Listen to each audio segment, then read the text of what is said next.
Wellness Farm Conversations with me, Sadiq Mugisha.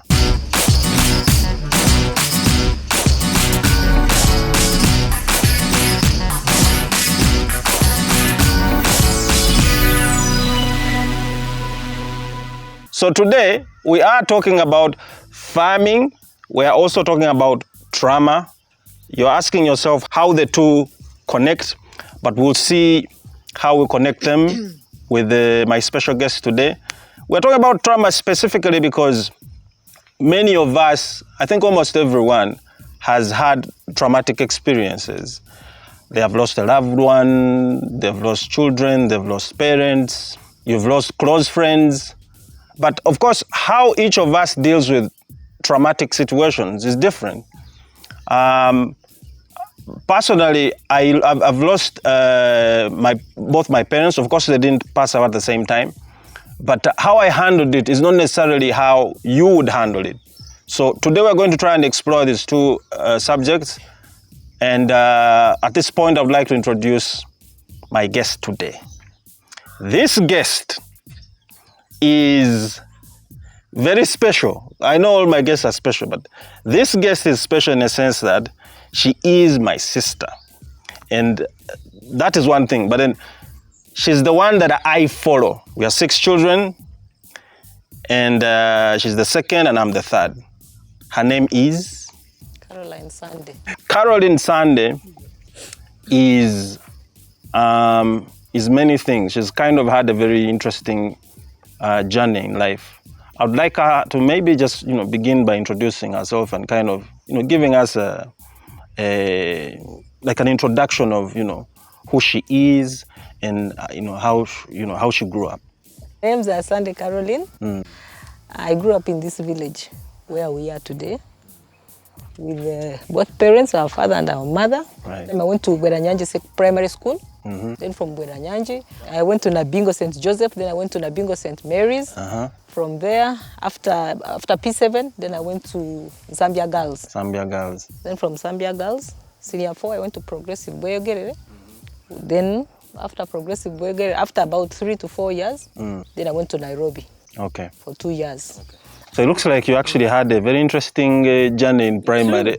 You were in more schools than... That is true. You probably were in more schools than they are the number of classes you're supposed to go. But that's interesting because I wanted to know that experience also. Like, when someone goes through so many schools, you meet so many people. And there's a certain way you kind of, interpret life. Like personally, I didn't go to very many schools. I had primary and then I did secondary. Namiliango Junior Boys and then Namiliango College. But tell me how that impacted or how that influenced your personality, going to so many schools. Actually, some schools I was stubborn. Sometimes I would disturb teachers or I escape and come back. They would call my parents, this daughter of yours is very stubborn. Take her back. They would take me back. Another school, Zambia Girls, I didn't like the school because it was girls. That's why I disappeared.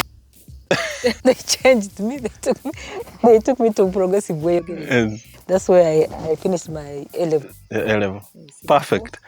Am I right to say then that you going through very many schools was a lot to do with you trying to shape your personality? Like you were not comfortable where you were? Some schools, yes, I would not be comfortable. What were some of the challenges in those schools? I would not like just the school. Maybe I didn't want to go to school. I would want to be in day school, but they would put me in boarding school. Then I'd say, this school I don't want. And then you fight with the headmaster. Then they throw me out of the school. Okay. Interesting. So you finished secondary, and then you go to Nairobi. What did you go to do in Nairobi? To study fashion and design. Fashion and design. And how long was that? 2 years, from 2000 to 2003. So how was that experience in Nairobi? At first it was not good. But towards the end of the second year, it became interesting. I didn't want even to leave. I started learning Swahili faster. I met new friends, Tanzanians, Kenyan and Zambians, people from different countries. And it was good actually. Yeah, I remember my first trip to Nairobi was actually... my graduation. Yes, was coming to see on your graduation. Yeah, but in general, like, how was the course? Like, was it something you were enjoying doing? Because you're saying in primary, in secondary, you didn't like the schools you were put in. Was it something that you wanted studying fashion and design? Yes, that's what I wanted to study. Nkanyenda kusoma fashion. Because here in Uganda, There wasn't a lot. no. From Nairobi, you finish fashion and design, and then this is what year? What year is this? 203. 203. So 203, and then you go to South Africa. When do you go to South Africa? 2005. 2005. Okay, so that means then that when Mommy passed in 2004, tell me about that experience, because you were with her when she actually passed. Yeah, in Nairobi. It was not good actually. You know, when she passed, Kuyafiri. Nkatambara, I went to the road. I don't know even where I was going. People got me from the main road. They're asking me, where are you going? I said, me, don't disturb me. I don't know what you're talking about. They started looking for me everywhere in Nairobi. They met me somewhere. I don't even remember. By that time, I was a bit young, so I don't remember where I was. Right. Then they brought me back to the hospital. Because when you lose someone unexpected, because we all didn't expect her to pass, right? It was one of those things that was a huge blow for many of us, because we all were relying on her emotionally as well. But tell me how that entire experience, because I understand, I'm assuming that you living and just walking was part of the process of trauma. Like, I mean, we all had our own experiences with her, and we all were relating with her in our own unique ways. But like, what was your relationship with her? It was good. Actually, she didn't want even me to leave. She didn't want to leave, but Mzee said, you have to go. Mommy didn't want me to leave. To go to South Africa? No, to South Africa. She wanted me to stay. Okay. Then Mzee said, no, she's going. So they started arguing. So when she died, Mzee said, you have to travel. So you going to South Africa had been discussed before? Yes. Okay. Interesting. So tell us about you're in South Africa, that entire experience. You went to study travel and tourism, yeah? Uh-huh. How was that experience in relation to what you had left behind? One came and picked me from the airport. Took me to the place where I was supposed to study. Actually, people were not good in that school where the first time where I went. People were not Bazungu and blacks. They were not good. Local South Africans? The local South Africans. They want to be with their locals. They say, this foreigner is not good. What year is this? That was 2006 now. 2006. Yes. Then I said I had to endure. I stayed there. I met South Africans. Some few students I was going with to school. We met. We became friends actually. We met. Then I would go. You'd go out. Then when I finished in 2005, actually the place was nice, but how do you say? The first school I went to. So you went to two schools. Yes. The first one was which one? Damelin. Damelin. Yes. And then the next? Then the next one I went to Boston. Boston. Yes. So Damelin was good compared to Boston? No, Boston was good compared to Damelin. Okay. And how long were you in Boston? For 1 year. For 1 year. Okay, so now tell me about you lost your mom. You're in a foreign place. Did you ever miss home? Did you ever miss us? Yeah, my brothers. I left my brothers at home, but after some time I said, I'll go back and find them. At what point did you actually, because you actually had a child in South Africa? Yes, I met Ugandans. We interacted properly. Bagisu, especially Bagisu, not Banyankor or something. I met only Bagisu. We became friends. We would do things together until I met some gentleman. We met. We became husband and wife and were staying together. Then I became pregnant. Yes. And then you gave birth. I gave birth there. Yeah, in South Africa. But I suffered. The man left me and traveled to Uganda, hustling, looking for milk to feed the baby. No milk, no money. Then I said, my God, what am I going to do? Someone said, I wanted even to throw the baby that side. Someone said, don't do that. So then after about 6 months, the man came back. I told him, you know what? That's when I called Mzee that, you know what, Daddy, I want to come back to Uganda. He said, okay, let me get for you. By that time, the child was about 6 months. I didn't have a passport, so I had the asylum. Every 3 months, we go and sign for the asylum. If you don't, they will arrest you on the road. So when I got tired, I told Mzee, I phoned Mzee, you know what, Mzee, I want to come back to Uganda. He said, okay, let me look for money, then you come back to Uganda. When I was even tired of staying there, I said, let me just go back to my country. Then I came back to Uganda. What kind of experiences were those in South Africa? Like you know, it's difficult whether it's South Africa or here. The moment, you know, as a woman you have a child, it's so difficult even when you're at home. So I can imagine what it was, you know, being in a foreign land. Like how could you best describe it? Feeding was a problem because remember he didn't leave me. He didn't have money. I also didn't have money. Every time, whenever Mzee would send us money, me would use it and it gets finished. The man doesn't have money. And so I stayed with him for a while. I said, man, this was, life is hard. Life is hard. I can't take it anymore. So I told him, you know what? Actually, I even remember you called me and I had not told you that I had given back. Yeah, I remember. Yeah. And I said, I will not tell them anything. By the time you called me, that's when I told you that I was pregnant and I had a child. Then in 2009, I told him, I can't stay in South Africa. Just allow me to come back. He said, okay. He sent me a ticket and I came back to Uganda. Okay. So you leave South Africa and then you come back to Uganda. I'm assuming that you had left and forgotten about that traumatic situation of you losing your mom. Yeah. So when you came back, how was that experience? Actually, it was good. It was okay. But I had forgotten actually about mommy. I had forgotten how some years had passed. So I said, let me forget about mommy and start concentrating on the child. Now I have a child. I'm the father, I'm the mother. I don't know where the husband is. Don't ask me. Still here having a conversation with Sande Caroline, my sister. I have to add that because it's very important also. So we were talking about you leave South Africa, or you went to Nairobi, you started in Nairobi, went to South Africa, and then you actually came back, and then you became a farmer. So when you come back and you become a farmer, like elaborate on that experience. Like how did you transition into becoming a farmer?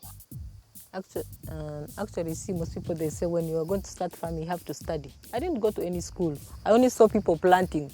Then I said, let me try this and see if it works. Then I tried planting tomatoes. I did the first time, it failed. Then the second time, I said, let me try it again. I first dug the place, the garden, got tomato seeds. I put in holes. Every hole I would put two seeds in case one gets destroyed, the other one comes out. So after that, then I started watering. I would water from morning to evening, morning, evening, until they grew.